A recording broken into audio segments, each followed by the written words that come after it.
What's up, folks? Well, the adventure begins. Tomorrow, our time, terrified taxes will kick in. All the countries around the world have been tariffed with a 10% minimum. This is what is known in all circles as extortion.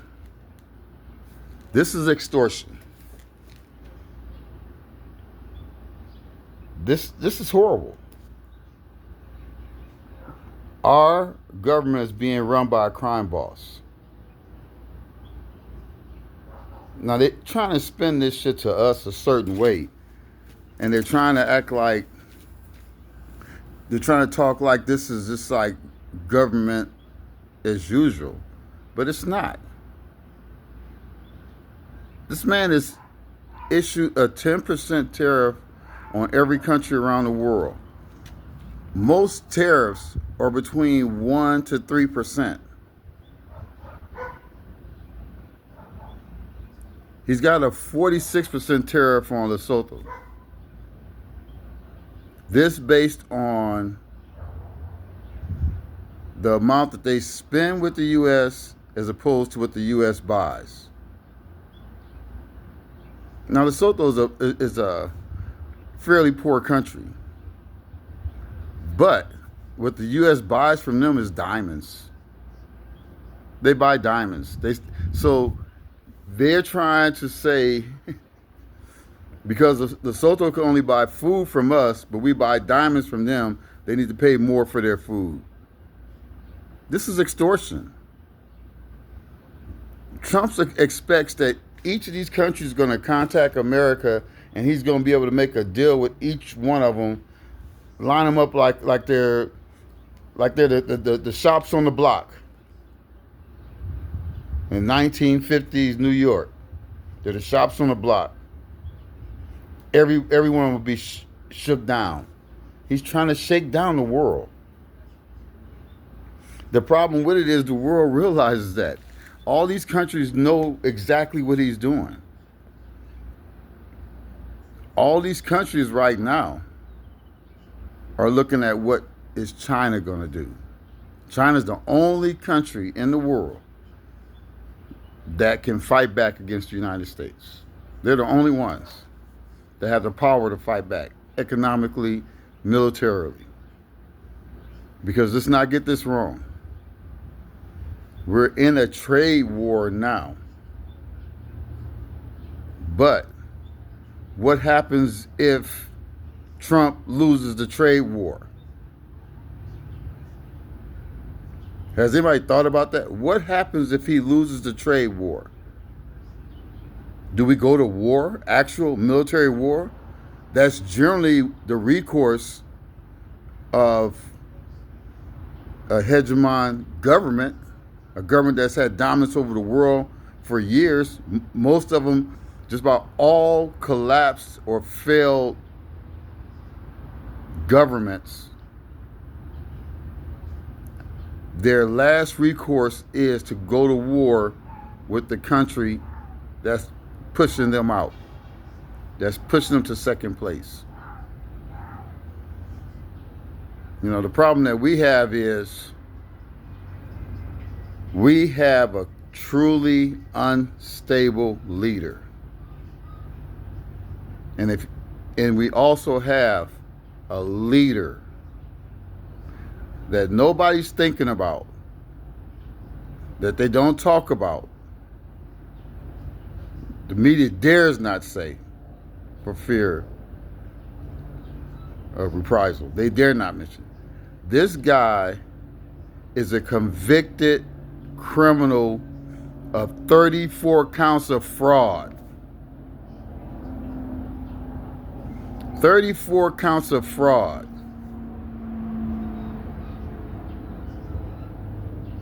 With another outstanding 53 charges that are squashed now because we elected him president.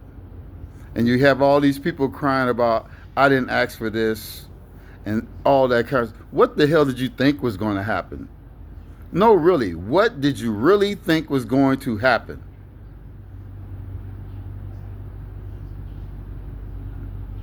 It's amazing to me.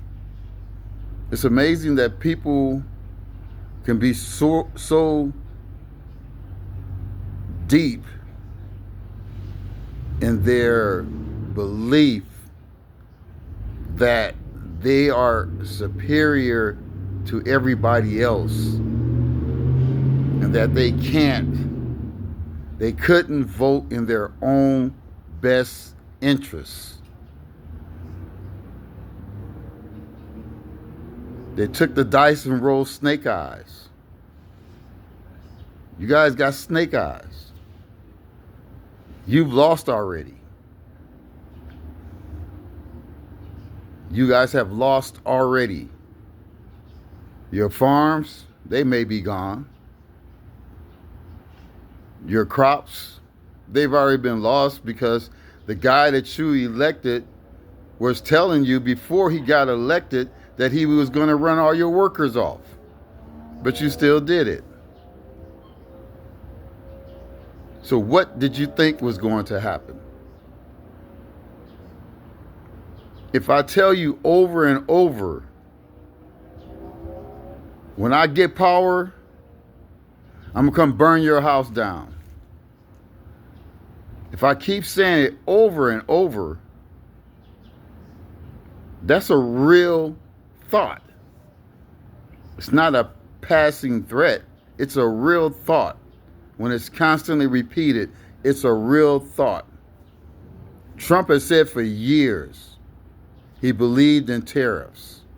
For years, long before he even ran for office.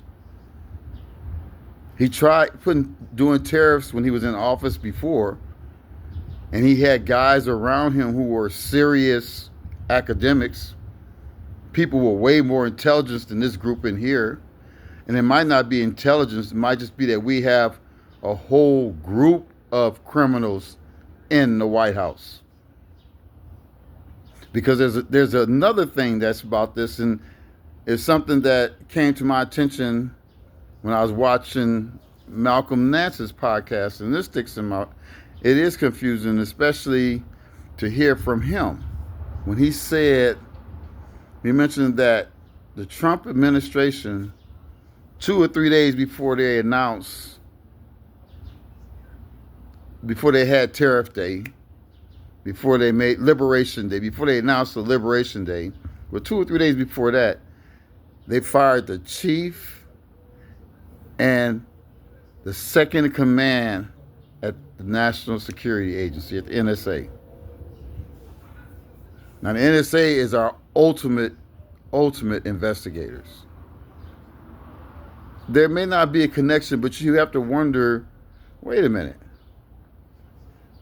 why would they do that? And then really, how much is this tariff scheme, how much is that really to make money for America? Or how much of that was going to be money to be stolen from America? How much of that tariff tax that we paid, that we're going to be paying, not that we paid, that we're going to be paying now for the next year or two, how much of these extra expenses was going to be skimmed off the top? And you have to wonder that, you say, well, why would he do something like that? I mean, how could he? Well, hell, how could he bankrupt a casino where people bring you money? And how could they go broke? That money went somewhere. When people come to casinos, they buy food, they buy drinks, and they put their money in the machine. That's the deal. So how can you go broke running a casino? You have to wonder, a person that's been convicted of 34 counts of fraud is a fraudster. Is a fraudster. Sorry. This guy's a crook. So I'll say again, what did America think was going to happen? I mean, I'm sure the Democrats would have won the election if they'd have had a white guy there. They might have been close, but they would have won. They would have won. It's just that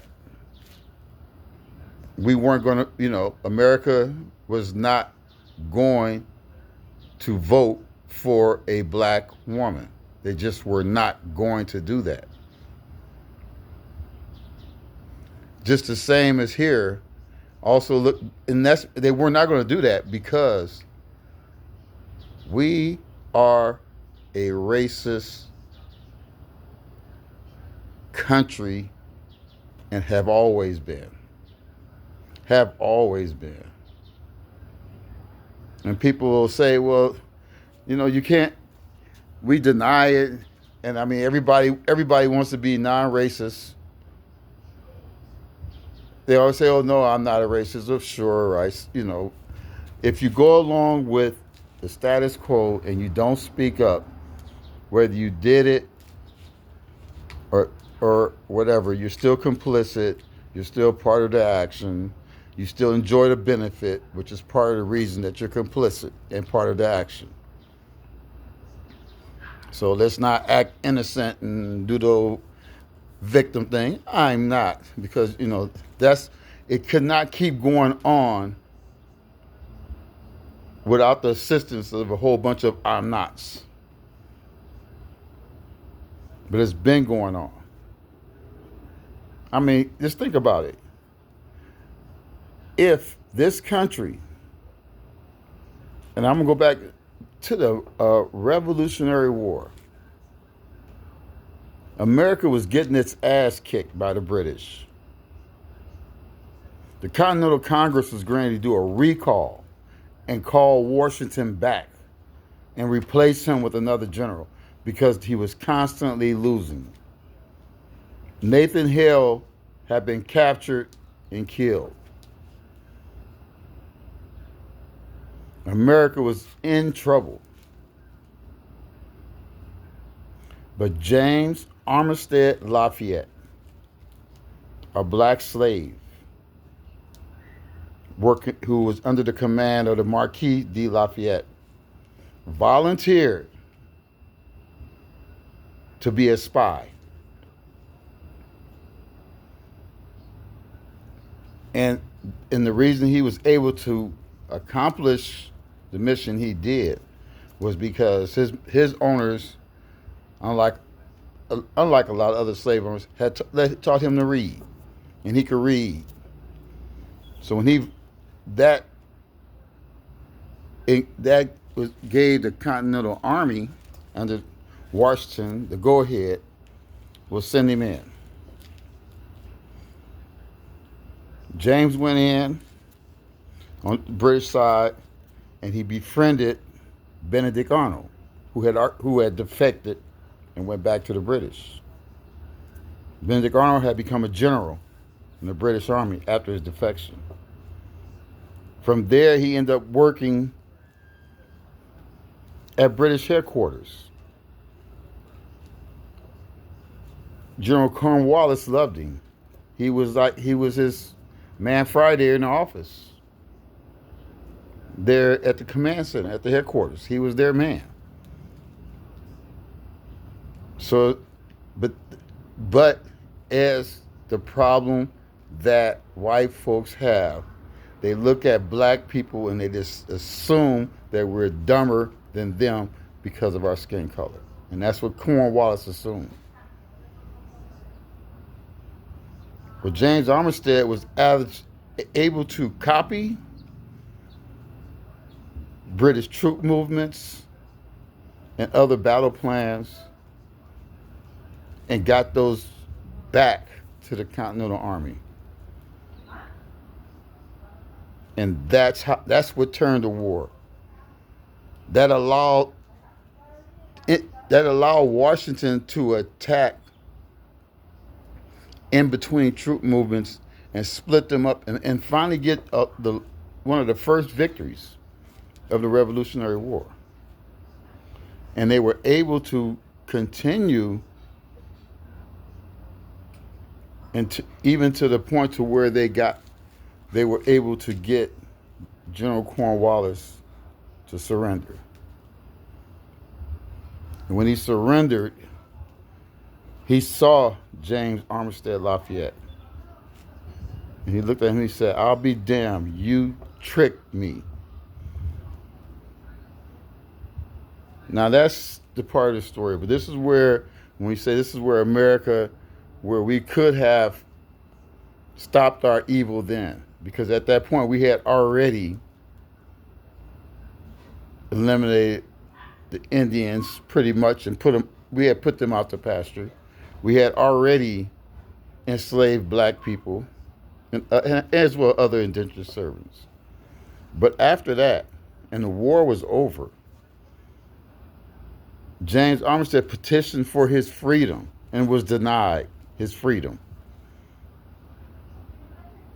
He was denied his freedom, and not one person in the Continental Army came to speak for him, knowing what his value was. They ignored that. The Marquis de Lafayette, who came to help America during the Revolutionary War, he eventually petitioned for James's freedom. And that's how he got it. But just think about this. So this man was responsible for America winning the Revolutionary War. I mean, not solely responsible because everybody played a part, but he played a huge part. He was the American spy that nobody knows about.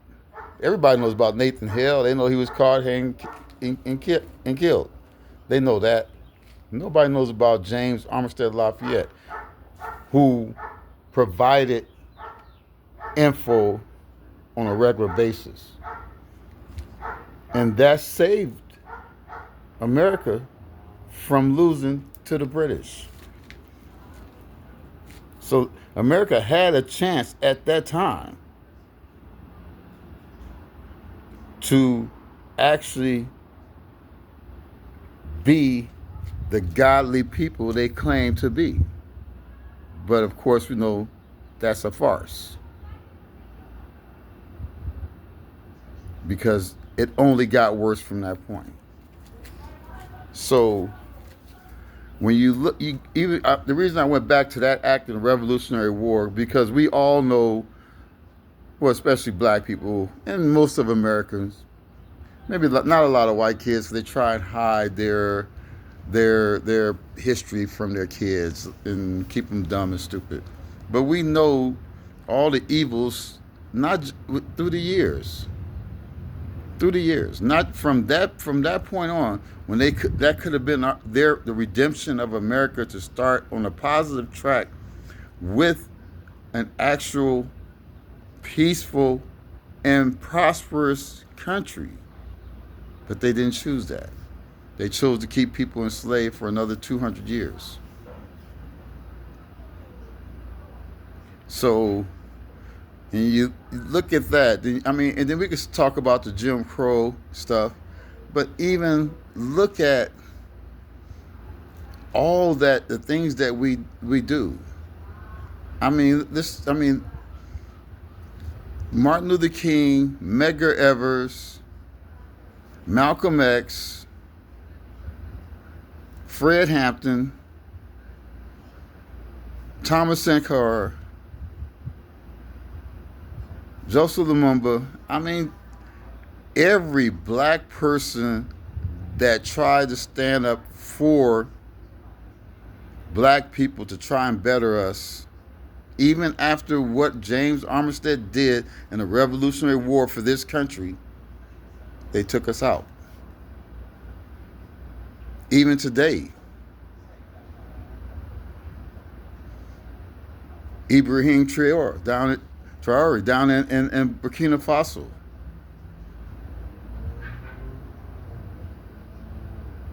He's had over 20 attempts on his life just for trying to help his people.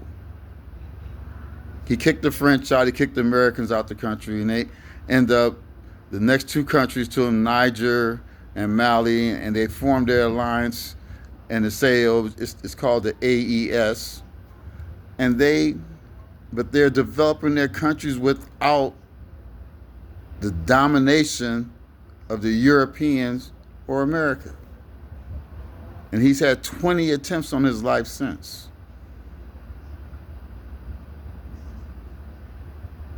And now the thing is, you say, well, that's maybe, he's just one African leader, but he's a voice of Africa. I'll tell you this. Donald Trump didn't invite any African leaders to his inauguration except Ibrahim Traore. And he turned him down. He turned Trump down. And that fast forward, May 9th, next month, is Victory Day in Russia. He's the guest of honor of Vladimir Putin in Russia. He's going to be the guest of honor there, one of his guest of honors. So we know what we're told about Russia. But damn, is Russia worse than Trump? Is Trump worse than what America's been? Is Trump not just a reflection of everything? Are not these tariffs over the whole world? Is that not who we've been? World dominators? We all know that. We hear when they say, we hear when they say, well, we had to go into Libya because Gaddafi was this, that, and the other. Okay, we go for that. We don't know how true it is, but we take it because our country said it and it's a benefit, and we do that. We have to go into Venezuela because the guy there is maybe a danger to national security. Come on, folks. Who's a danger to our national security? If none of the major countries in this world are not taking shots at us, goddamn it, Venezuela, Burkina Faso, South Africa, Indonesia, they definitely not doing it. It's all bullshit. They holler national security to get people on board so they could go and do this dirt. And we all know that that's what they're doing. We all know the story. Maybe not some of the younger people, 30 and under, don't know a lot, but all of us that's my age, over 60, we know what's going on. We know. I don't care. That's what I say when I see these old farmers talking about this is not what we voted for. That's exactly what you voted for. It's exactly what you've been voting for your whole life. It's what your father voted for. It's your grandmother voted for. It's what America has been. Right now, what's going on now with these tariffs and what we're about to have happen over the next year or two, this is our karma. This is payback. It's our time. We could cry. In the book of Matthew, he makes a whole lot of references about the wailing and the gnashing of teeth of those that have done evil. He makes a whole reference to that. And this is what we're seeing now. We're seeing these people crying all over the internet. We see the people in our government lashing out and attacking everybody and every source, attacking even the people in our country, attacking the Hispanic people, attacking the black people, attacking the farmers, everybody. It's the gnashing of teeth. Because this is our time to pay our dues. Everything that we've been doing, all that energy we put out, it's our time. Trump he's our man in the mirror. He didn't get elected by chance. He got elected because that's who America is. Like it or not, that's who we are. But it's our time. So we have to deal with everything we put out, all our actions, all our voices, good, bad, or ugly. It's our time. For every action, there's an equal and opposite reaction. It's going to happen, and it's just our time, folks. You know, we talking about we see these people talking how manly they are and how tough they are. Hey, it's time to lace up the boots and be ready to go ahead and do what you got to do. You know, and I'm just going to throw this in, and it's just something I just have to say. All these people are talking about, well, why black people are so not getting involved, so kick back, and no matter what they do, going to the Library of Congress, removing Harriet Tubman stuff, going to the military, moving Jackie Robinson stuff, going to Arlington Cemetery, moving Medgar Evers stuff, taking out, just doing all the bullshit in the world of black people that they can. That's that lashing out, the gnashing of teeth. It's not going to save them. Why we're not worried? Why we feel more at peace? Well, there's two reasons. One is we're not in charge. And two is we didn't do this shit. We didn't do it. We have really clear conscience. Clear. We didn't do this. We did not.